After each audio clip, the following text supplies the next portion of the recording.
Besides, he built the team and processes to bring in $6 million in new business within his first year. Kory Wagner is our guest today, and he's going to share with us what the most important thing to do for an SDR is, as well as what a good ratio for SDR to account executive should be. We will also speak about what value can you get from having channel sales besides the new business. Kory has had so much to share with us today that we couldn't get it all into one episode, and that we really hope that he comes back again for round 2.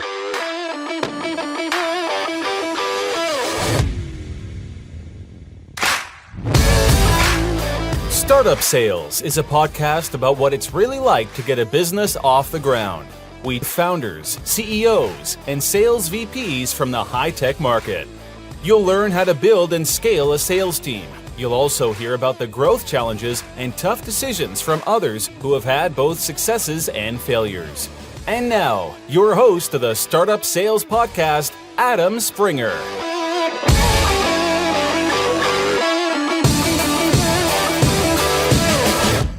Kory, wonderful to have you with us today.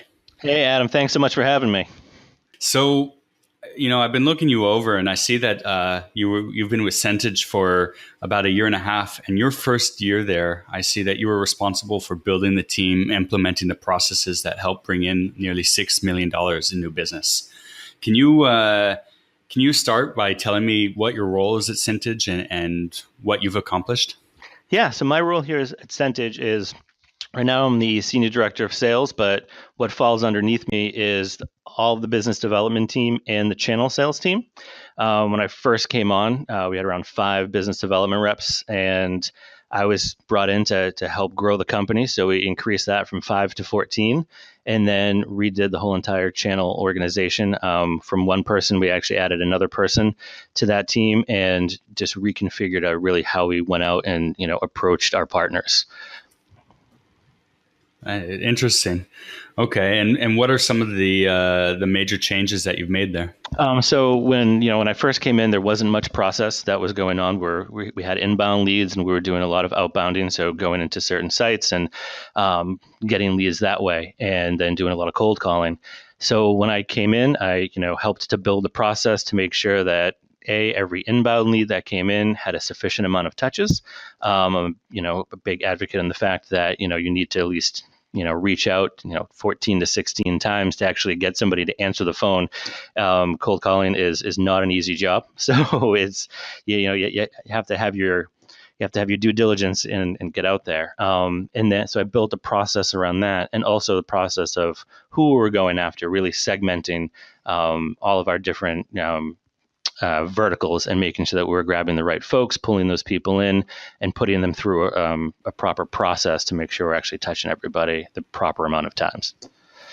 Can you describe that process, the process of finding out who you should be targeting and who the persona is? Yeah. So, first and foremost, what I did is, we went and took a look and found out where all our sales came from. What were their verticals? What time of year, where certain verticals buying over other times of year, so we could actually see what kind of seasonality there was to the business. From there, we would, see exactly what those companies were like, the size of the revenue, how many people were at those particular organizations.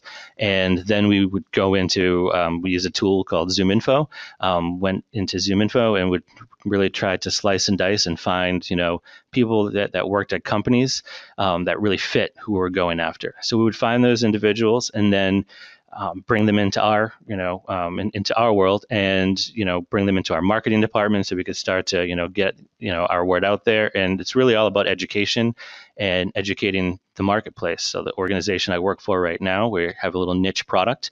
So not many people know that we're have something that's available to them.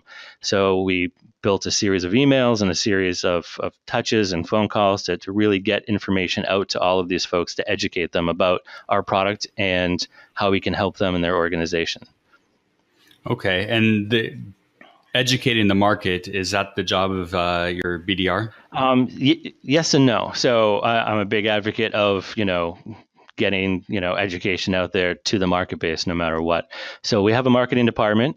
We have webinars, we have white papers, we do all those typical marketing feats that, send all those out there, host these webinars. But a cold call is a cold call. So I'm when building this team, I'm not a big fan of actually saying, hey, let's just call up and try to sell somebody something. Let's educate them on our product. Let's learn about their processes to see if they're a good fit for us, not just are we a good fit for them. And that's going to make a better relationship, a better fit, and then if that customer is interested and they're a good fit for us as we are for them, you got to have a longer relationship going forward. And it all starts with education, especially if you are in a niche area that not many people know that you're around. You have to, show them that, who you are, what you can do, because they might not know that they need your product as of yet, because they haven't thought that way yet.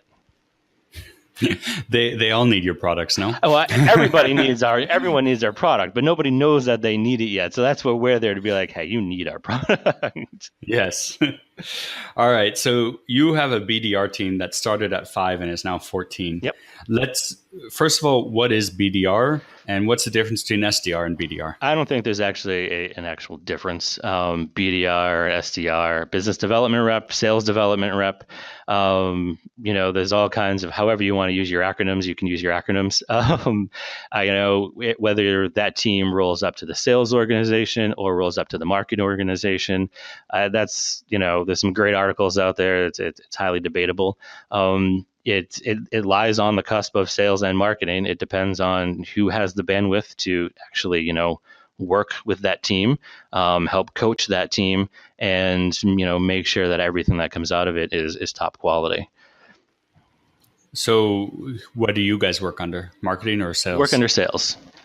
Okay. And what are the pros and cons to that?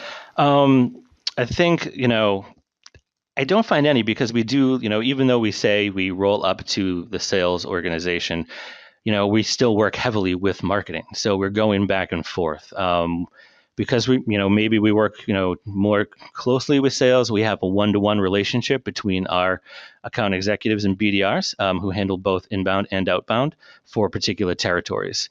And so we're really building two people, an account executive, BDR/SDR, whichever acronym you want, and they're going to own that territory itself. But we still work closely with marketing for all of the inbound that comes in, and we put our input into what kind of collateral that we need and all of that. Okay, so is your BDR team, are they primarily doing outbound or inbound?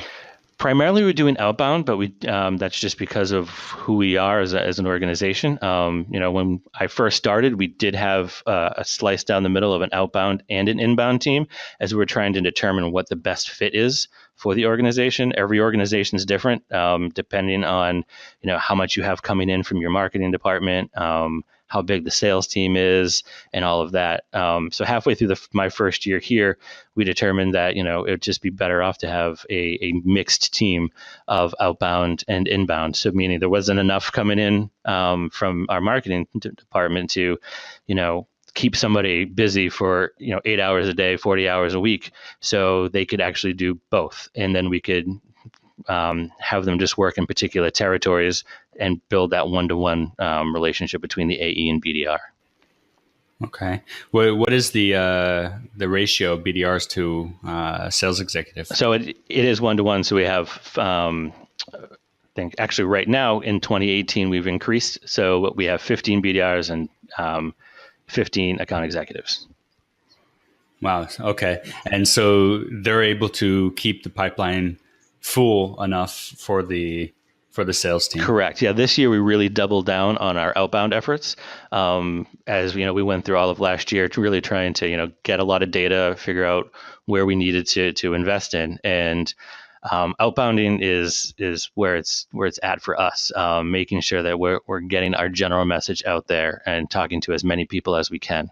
So we mainly do a lot of outbounding, and then whatever we get that comes in from our inbound efforts goes right to that particular territory. And then the BDR or account executive, depending on what piece comes in, if it's a webinar that we host ourselves, or if it's a contact me from our webpage, that goes directly to an account executive as more of a hot lead. If it's a webinar that we're sponsoring, or if it's somebody watching a quick tour, something like that, that's when we'll have a business development rep call out and see what kind of questions they might have, and try to give some more of our collateral, give some more help onto our product, and see what the customer has of interest and need. Cook them a little bit. Exactly. Got to warm them up, get them ready. So. All right. You said earlier in the conversation that you need about 14 to 16 times to reach someone. Is that phone calls, or is that phone calls and emails, or what? I call it touches. And that's both phone calls and emails. So there's a company called Topo that has a lot of reporting and surveys and things like that out there. And just even over my period of time, that's just what it seems to actually get the ball rolling, get somebody on the phone to start that conversation. I think as sales professionals, and you and myself probably get called or emailed a lot during a day. I know I get a lot of phone calls, a lot of emails, people trying to just BDRs, SDRs trying to sell me things, and it all depends on what kind of information is getting sent to me, and what's going to strike me as interest, and at a certain time. Timing's a big thing as well. So, it's going to take some time over a period of time. So it might be 14 touches, and that might be over 25 to 35 days. So spreading things out, you don't want to call somebody 14 times in 1 week.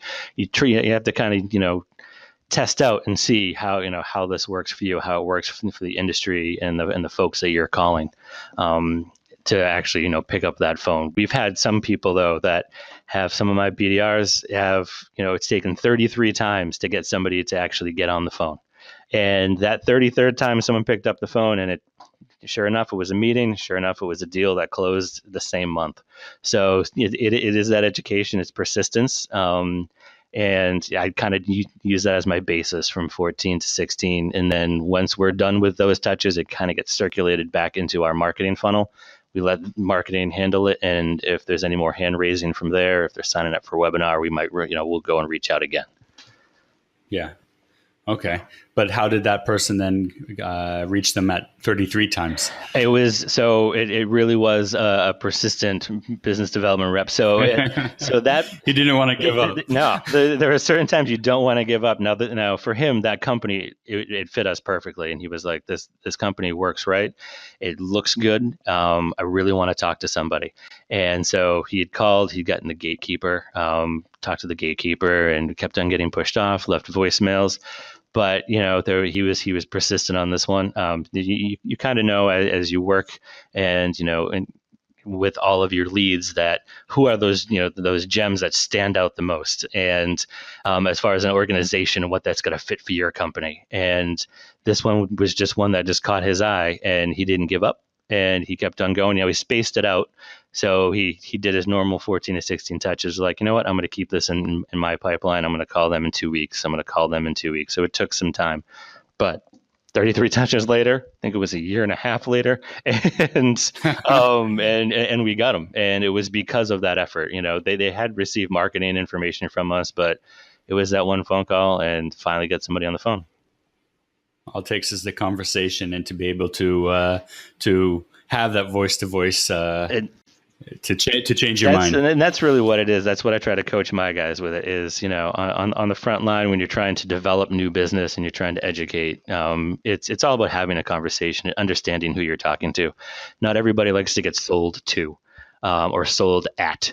So if you can have that conversation, really understand, who this potential customer may be, who this prospect is that you're talking to, that's when you really got to find a good fit. And it's not just, I'm selling them something to sell something. It's I'm actually selling them a product that's going to help their business grow, or help them work more efficiently. Yeah.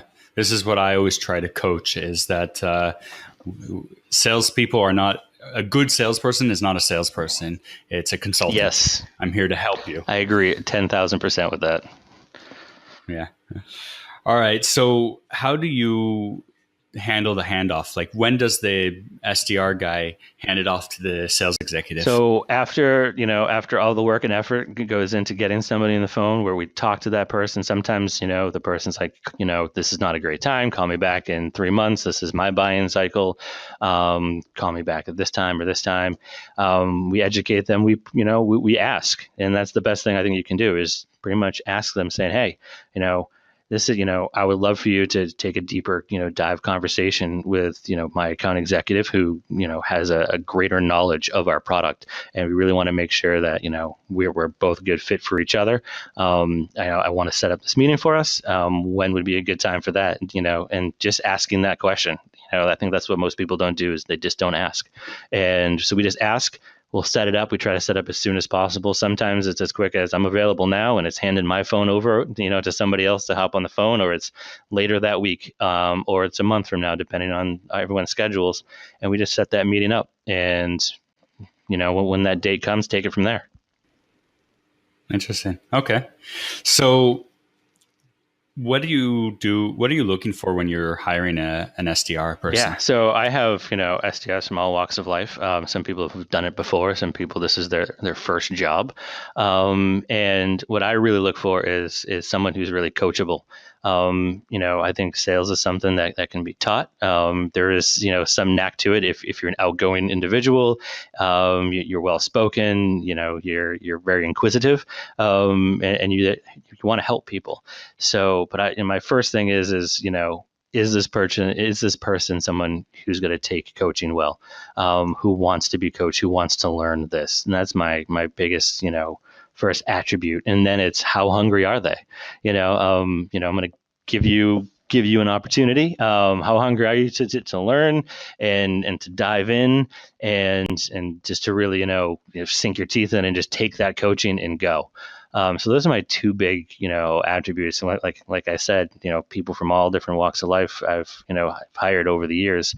And, there are people like from car salesmen who've been some of my best, reps to, bartenders who have come in and have just slayed it. So it's, you really can't, I think with this kind of position, just kind of say, hey, you need to have all this kind of experience. I think a lot of that is based on the person, their personality and how willing they are and wanting to be coached and if they want that career. Yeah. All right. Now you said that, wow, and it just dropped my mind. Typical. You said before that it's somebody that's hungry, that you want somebody that's hungry. Can that backfire? I believe it can backfire. It all depends on, I think, on the industry itself. You can have someone who's maybe too eager and is, just wanting to pick up the phone and get out there and just start, hammering away, which is awesome. And that's what you want. And you can kind of rein that in a little bit because you want to make sure that, when, depending on your audience, that they're talking to them the right way. If you're selling, maybe if you're selling more of a commodity or something like that, you want to get them out there. You want to start hammering the phones and sell that particular product. Or if you're selling, more, of a software, like a SaaS, software as a service, you want, someone who can be a little bit more consultative on that sale. So you can have somebody that is a little too hungry and you might have to reel them in a little bit. And if they can't be reeled in, then maybe it's not the right fit. I haven't, and that's all starts with the interview process. I've yet to really, run into that all too often. Maybe one or two folks in my time in hiring have been, a little too aggressive for the industry that I've been in. And then that's fine. It's during the interview they sounded great and that they're eager to go, but it just the company that you're hiring for might just not be the right fit for that individual. Yeah, it happens. All right, and how do you tell if somebody's coachable and not just feeding you what they think you want to hear during the interview? It's very, very tough. Just because if you can have great interviewers who come in and they just, they can lay it down on you. And then the minute you get them, ass and seat and on the phone or something like that, they're just like, no, I'm going to do it my way. And that makes for some tough conversations. In the interview itself, I like to see who's done their homework, who's come in and learned about the organization, and learned about myself, and that goes into the hunger. But then when you're talking to them and you ask certain questions, you want to see if are they a student of the trade in itself as well.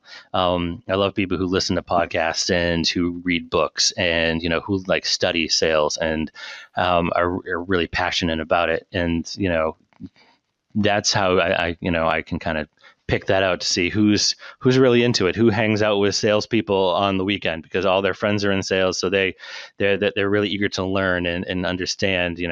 How are they going out themselves to try to find information about how about sales, how to better themselves in sales, how to break into the industry itself.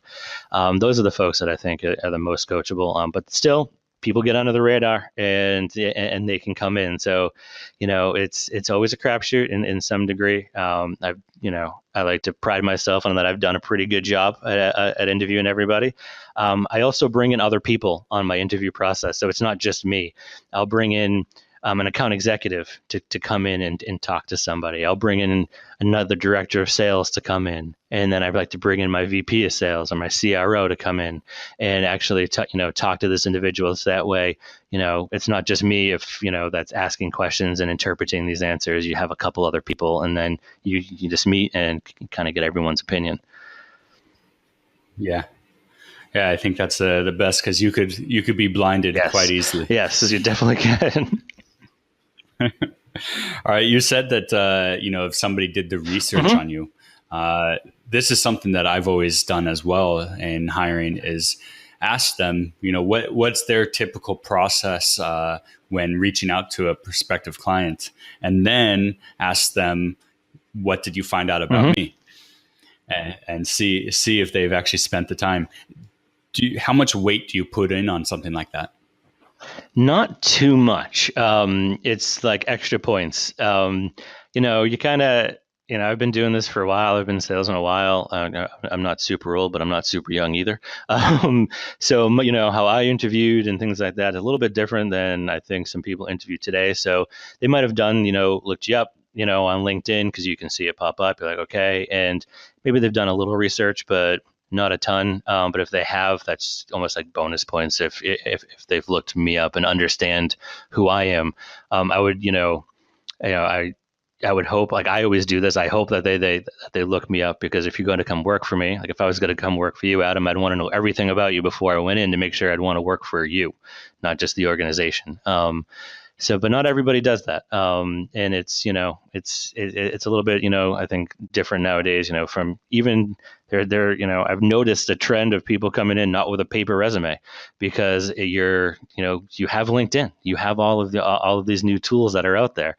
So I don't fault people for that, because it's 2018, this is the age of tech. So, but if you do some of those older things, and that's always a bonus point for myself.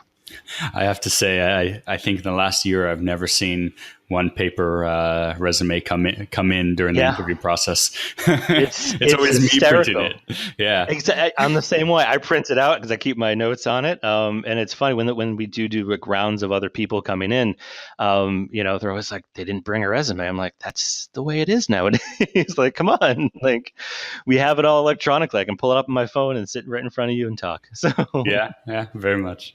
All right. So if you've hired somebody now, what's your approach to training them? Yeah. So, I mean, training it's an interesting thing. So I've yet to be at an organization where I ran teams that had a formalized training process. Like I've gone into it and they've already had a formalized training process. So it was usually just me making up the training process. And so I needed to learn everything about the organization, about the product. And that way I could really, spread that information over to my new hire. So what I usually do is I take the first month that they're there and try to get them as fully immersed as I can. And meaning like the first week is I like to sit down with them for the first week so I can really understand them even more. Go, make sure I'm answering all the questions that they have, understand how, how they learn, because everybody does learn differently. Some people are more visual. Some people, will just, you can talk to them, they listen, and that's all they need. And so the first week I'll sit down, I'll really go through everything with them. We'll start, do big overviews of everything. And then from there on out, I like to, kind of immerse them into the team. And, I've also been lucky enough to work at places where the teams have been amazing. So our account executives and all the other BDR, SDRs have really take everybody in as somebody new and part of the family, and, help them grow. So there's a lot of, one-on-one listening. So listening to phone calls, listening to demos and webinars and things like that, and listening to the whole sales process. That way they can understand all the new lingo. It's all about all the new buzzwords when you're coming into it, and, learning how to actually, sling those buzzwords and, make yourself sound as good as you can, as well as, be as knowledgeable as you can in a short period of time. Then at the end of a first month, I like to get somebody on the phone. I think the best way to learn is to fall on your face as much as you can. And I want them picking up the phone. We'll cut a certain list, and, maybe it's a list of leads that we know, we've tried a million times, and these are all gatekeepers, but I want to see how you handle it, and just build your confidence up as well. And, that's really what, I think, needs to be done, especially for someone who's never done it before. Get all that lingo, kind of take it all in. You got to learn from the fire hose. That's great. You're probably going to forget 3/4 of that, because now you actually have to pick up the phone and you're going to be nervous. So you might as well dive right into the deep end, take all your licks, and then it's all going to start to come back. And then, constantly, listening to other phone calls, listening to, account executives make their, do their demos, listening to other BDRs make phone calls. I do a lot of group teaching as well. So I have a bunch of different pods of BDR. So I have team leads, and they have, a whole, around, 3 BDRs underneath them. So they all work together. So they'll all go into a conference room, and everyone will take a turn making phone calls and helping to, critique each other.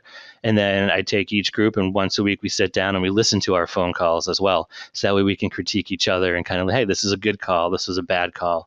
And that, it can be cringeworthy, but that's how you learn. And that, really immersing yourself in it and just learning that way. It's worked out, so far fantastic for me. And that's how, it just getting them into it and just face first right into that deep end is, I think you got to get it the quickest ramp time, and also make sure that, you've hired the right people as well. Yeah. I agree with you. What you said about mostly is about the getting them to fall on their face as many times as you can. That's for sure the quickest way for them to learn and gain their confidence. Exactly. Confidence is key I think, in sales. They might be very outspoken, but when you're doing something brand new, you're definitely going to be nervous about it. And, so it's, get out there. It's okay to mess up. We're all human here. The person on the other end of the phone is going to be like, wow, that was just that person called me. I had a horrible phone call, and that's it. So the more you can do it, the more it becomes organic, and then the more it's a conversation that you're having. Yeah. All right. Let's take a step backwards a little bit. You talked about that you have BDR, but you also have channel sales. Correct. What are channel sales? So we have so channel sales is we have a series of partners. We have groups of partners out there who pitch and promote our product. This particular organization, we have a referral channel program. So we go to a lot of trade shows, and we meet different organizations who are selling a product that is compatible with ours. So for here, they might be selling an ERP, and our products matches up with that. We work with that ERP. So there's a need. What is ERP? An ERP that's that would be in organizations like enterprise. I'm having a hard time remembering the acronym of ERP, but kind of like Microsoft Dynamics, Sage Intacct. That's where they're storing all their financial information, their human resource information, things like that. And our product latches onto that. So we're kind of an add-on onto that piece. And so they might be selling, a Microsoft Dynamics, and there's a need for our product. ERP is Enterprise Resource Planning. So it's integrated management of core business processes, often in real time, and mediated by software and technology. And, like you live in it every day, and you say the word so much, it's just kind of like, yeah, it's an ERP, and you just forget what it actually boils down to. So our product matches up with these. So we're kind of like an add-on, we're like an app, if you will, in an app store, and so we find people who are selling these larger systems that an organization will use to run, and we fit a need. So organization I work for is budgeting, planning, and reporting. And so if their customers need that particular feature set, they might recommend us, or they'll bring their customer to us, and then what we do is we can register that deal, so that way that particular person found that deal. So they're out there drumming up business, finding business. They bring it to us, say, hey, we have a customer. We have one of our clients who we've been working with for a decade that actually needs your tool. We love to, for you guys to come in and, with us and pitch your product. And for that customer gets a referral because they brought it in, they brought it to us, and we work together to close that deal. And so we're helping, a whole other audience that we might not have helped before.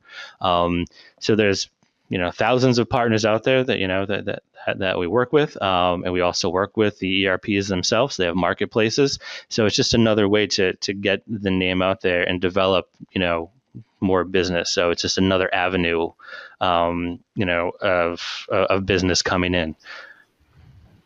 Okay. So most of them are just referrers, though. So they're Correct. not actually handling any of the sales cycle. Correct. No, we have maybe one or two partners that handle the whole sales cycle. But for this particular organization, we have a whole consulting team that goes in and really, gets under the covers to sync everything up and align everything to work with our product. So we like to handle that because we're the expert of our product. And so it works out fine for our partners because they're the expert of their products that they're selling. So we can just team up together and have a great partnership and go out there. Okay. So besides bringing the client to you, is there any other value that the partner brings to the table? Yeah, so I mean, it's you're finding more out from the industry itself. So it's like having a whole entire network, just like a whole networking group, if you will. So you got to learn more about what are the trends out in the marketplace, what are people seeing, what are people doing, just in the industry itself. What kind of things are people looking for to handle their other or to solve this particular problem? Is it Are they going, is this other product really, filling a niche, or is like right now people are worried about, something else instead of what you're selling at the moment. So you can get your feelers out there other than your account executives and your BDRs who are touching everybody at the same time and learning about, your industry and marketing, learning about the industry. You have a whole, army of folks who are out there working, with you together and, exchanging information back and forth. Yeah, I think that answers my question directly. That's a lot of value. Yes. If you use the data correctly. Exactly. It's a lot of data, and you have a lot of different resources and a lot of different folks who fit different needs and niches and things like that. So, but it's huge for, understanding what's going on at all times in the marketplace. Okay. So let's say I'm a new company, and I'm just starting out. How would I go down the path of getting channel sales? So it's, it's understanding your marketplace is, how you sell. Is it, is there a network already available to kind of jump into? There are different groups, there are, different avenues to actually look into that. So there might be a well-established, partner community already available.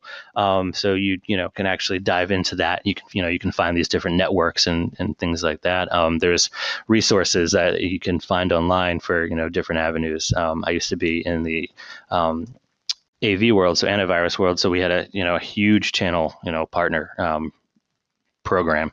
And it was this whole, infrastructure in itself. It was very impressive. And that was my first time ever being opened up. I was like, wow, I didn't even know this was a thing. And it's, who sells what to who. And it's all about networking and reaching out there and talking to your customers as well, depending on what you sell. Maybe you bought, your computer not from, you didn't go down the street to Best Buy or any kind of computer store. You bought it from a company like CDW who sells everything to everybody. And you're a new vendor. I've just sold you something and be like, hey, like, where do you normally purchase your things from? Oh, I, usually go to this person or I go to this company. And then you might reach out that way. So a lot of, getting out there, talking to your customers at first to find out who else do they use.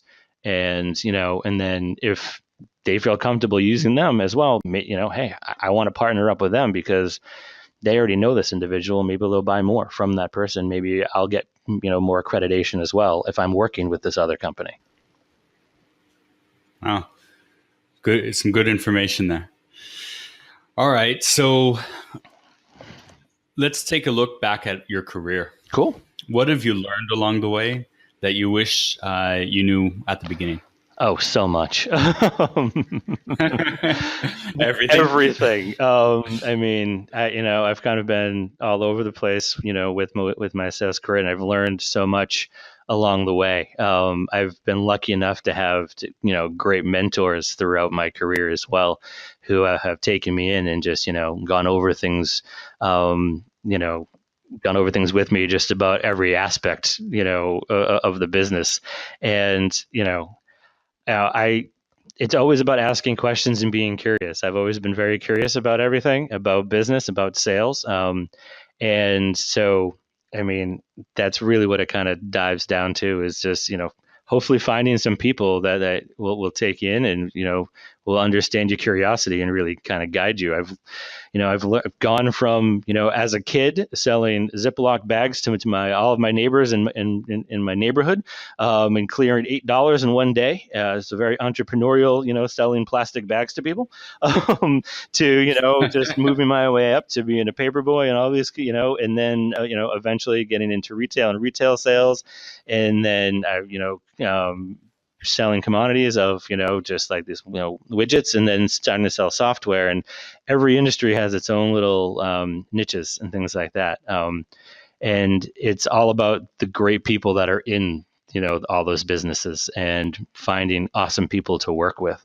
So, I've been lucky. I kind of have always worked with some awesome people, and it's really, helped me along the way. So if anyone was looking for something, what I've learned is to pass on to anybody is just try to find a great group of people to work with, or a great person to work with, and learn as much as you can. And sometimes you go from one person to another person, and that's just how it works out. But that's what it's really, I think it's all about as you progress and learn. Yeah, that's kind of you're setting yourself up to find these people while interviewing as well, because you're saying you're looking for those people that are coachable and out there reading and listening to podcasts and developing their career already. Yeah, that's exactly right. You got to find the people who are who you want to be around and learn from, and then also have fun with. You're working all day long, so you want to have some fun and you want to learn. And if you can find great folks, man, it's worth its weight in gold. Yeah. So how do you find these folks, these mentors? That's, it's tough. Or, it's tough, or maybe it's not. So I've lucked out. And, every company I've gone to, there's, one or two people, even other like reps that I've just, latched onto. We've gotten along real well and learned. I've learned from them, and, hopefully they learn from me as well. And, I'm still friends with a lot of these people. We've all kind of moved up the ranks. So, as you're starting off, it's trying to find, people that you can relate to who have the same kind of drive as you, that want to go the same way that you want to go. So if you're, BDR on the floor, an SDR on the floor, and, you want to move up to an AE, scan all the AEs, who are the best AEs, who's, the best to work with, is fun, who wants to coach, who wants to spread their knowledge on. And then, that's just going to lead to another connection and another connection. And once you can find that first connection and you work with it and you work with them, and they're going to introduce you to certain people as well, and then it's all going to kind of start to snowball. So it's just networking, being yourself, and really trying to, if you want it, it's out there. So you got to go get it. You got to keep on talking. You might land at a place that doesn't have, like anybody that's a great fit for you. So maybe you don't last very long there, or maybe, you love the company, but, don't find a mentor. You go on LinkedIn, you go to networking groups, in your city, and meet people that way. So you can meet like-minded people. And then that's just kind of, helps to blossom it all out. And then now all of a sudden you have your own little team of people that you're going to call for advice on certain things throughout the day. It might be a sale. It's like, I'm going to call this guy who works at this whole other company, but I don't know how to handle this sale right now. And he's my friend, and I think we're going to talk about it. Yeah, I think networking it's a small world, especially the tech world. It's networking is key, and that's the quickest way to progress your career as well. 100%. Great. What are some mistakes you've made? None. No, I'm just kidding. I might have, done things too fast and got ahead of myself. I've left companies that maybe I've left too soon. So I didn't give things, patience might not always be my best virtue. That's something I work on a daily. Definitely, maybe leaving here too soon, or not taking enough shots. So, not putting myself out there enough, not doing a certain, not going to these networking groups, or not talking to these, individuals because I'm having an off day. So I kind of, you kind of hide inside yourself. You got to take, all the shots. You have to, go out there and just do it. And I probably could have advanced my career and learned more even faster than I have, by, not being nervous, not being inside my own head, and going out there, and just putting myself out there. And definitely times that I wish I've done more, but you live and you learn from those things. And nowadays it's, I'll walk into a room and be the first one to run around shaking everyone's hands. So as long as you're learning from any mistake that you've made, it's a worthwhile mistake. I think that's good advice for life, not just sales or leadership. Exactly. It's all the same thing. So yeah. Well, Kory, we're running out of time, and we haven't even gotten to the sales side. So maybe we'll have to do a 2.0. Definitely. But is there a way that people could reach out and contact you? Yeah, so one of the best ways, if everyone wants to reach out, you can find me on LinkedIn. So my name is Kory. It's Kory Wagner, Wagner. So you can, search me on LinkedIn, or if you ever want to shoot an email just to get in touch. And, I love to meet new people. I love to talk about sales. I love to learn new things. So you can reach me. It's Kory, Kory .Wagner, Wagner @gmail.com. Love to talk about business. This is just what I do. I have a passion for it. So, and I don't, claim to know it all. So I'm still looking to learn some more. Thanks for listening to Startup Sales with Adam Springer. Subscribe to the podcast so you never miss an episode. To contact Adam about consulting services or speaking engagements, visit startupsalespodcast.com or email startupsalespodcast@gmail.com. Good. 5 questions to finish things off here. Yeah. What is your favorite sales or leadership book? So I have 2 books that I've currently just read that I've just fallen in love with. And I think for sales, it's Fanatical Prospecting from Jeb Blount. And the other one is Linchpin by Seth Godin. And I just think they're phenomenal books that you can learn a ton from. Excellent. Do you have someone that you follow for sales or leadership ideas? But I followed you, is it, someone, a human, or like on books or social media, or somebody that you're stalking down the street? That will do fine. Plenty of people. I've worked with some great people, so I think I have a great network of people that I follow. Just on a personal basis. So it's I learn the most from the people that are around me because they're learning the most too from the people around them. Okay. And if you had to tie it down to one name? So in real life, the one name would be John Murdoch, who's actually my chief revenue officer at this organization right now. He's been the best, to work with as of recent, and we've just been, tearing it up together, learning a ton from him and having a great time. Excellent. Are you available 24/7, or do you have strict personal time boundaries? I do have personal time boundaries. I have a family. So I'm married. I have two beautiful little boys who are 8 and 6. So, when I get home, I try to focus on my family. There are times they all fall asleep. Maybe I'll answer an email here or there, but then wake up, get them out the door in the morning, and then, I'm back at work. It's interesting. You're the first person that I've interviewed for this podcast that's said that they've got strict time boundaries. It's definitely tough. It's tough to do it, but I love my family to pieces, and I need my time with them. It's precious. It's precious time I'll never get back. Absolutely. My boys are growing, and it's blink of an eye right now. So I want to make sure I'm there for as much as I can. Well, this is what we were working for, is for them. Exactly. So.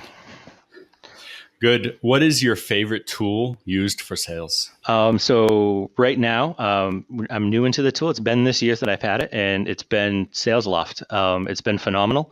And we spoke a little bit about it before, and I just think it's a great tool. Started using it this year, and it's really easy to use. It's a ton of fun, and we're seeing a lot of output from it, and just a lot of good business coming from it as well. Excellent. Last question. What one piece of advice do you have for all the founders, CEOs, or sales management out there? It's all about the people. So it's all about the people that you work with. It's about the people that are on the floor who work for you, or, I like to say work with you, not for you. It's about your organization. So no matter what you're selling or what you're doing, you want to make sure that everyone that's on your team is there doing the right thing, that they're happy, that they're healthy, wealthy, and wise, that everyone's successful as much as possible. Because, it's not just you who drives the company. It's not, you might be, the head of it all and are making the tough decisions, but it's everybody else that helps along the way. So, it's an organization is a living and breathing thing. So it's all about the people that work in that organization. Great. So no rotten apples. No rotten apples. Kory, thank you very much for joining us. Adam, thank you so much for having me.